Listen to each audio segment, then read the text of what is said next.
2024 সালের সেরা ওয়ানডে পারফর্মারদের নিয়ে বিখ্যাত ক্রিকেট সাময়িকী উইজডেন তাদের বাৎসরিক সেরা একাদশ ঘোষণা করেছে, যেখানে বাংলাদেশের পেস তারকা তাসকিন আহমেদ স্থান করে নিয়েছেন।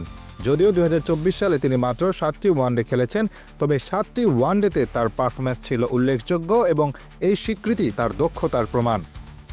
তাসকিন 23.9 গড়ে 2024 সালে 14টি উইকেট শিকার করেন। তার ইকোনমি রেট ছিল 5.3।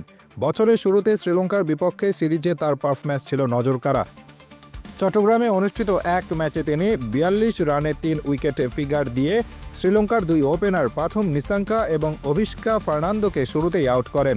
তার নিয়ন্ত্রিত বোলিং শ্রীলঙ্কাকে 235 রানে আটকে রাখে, যা বাংলাদেশ 4 উইকেট হাতে রেখে জয়লাভ করে।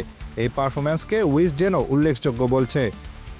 উইজডেনের এই একাদশে আরও উল্লেখযোগ্য ক্রিকেটারদের মধ্যে রয়েছেন পাকিস্তানের শাহিনশাহ আফ্রিদি এবং সাইম আইয়ুব, শ্রীলঙ্কার পাথম নিসাঙ্কা, কুশল মেন্ডিস এবং ওয়ানিন্দু হাসারাঙ্গা, আফগানিস্তানের আজমতুল্লাহ ওমরজাই এবং আল্লাহ গজনফার, ওয়েস্ট ইন্ডিজের কেইসি কার্টি এবং শেরফেন রাদারফোর্ড এবং ইংল্যান্ডের Liam Livingstone.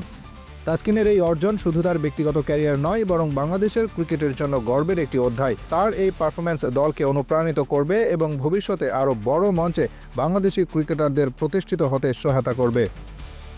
Asifur Rahman, daily our Bangladesh.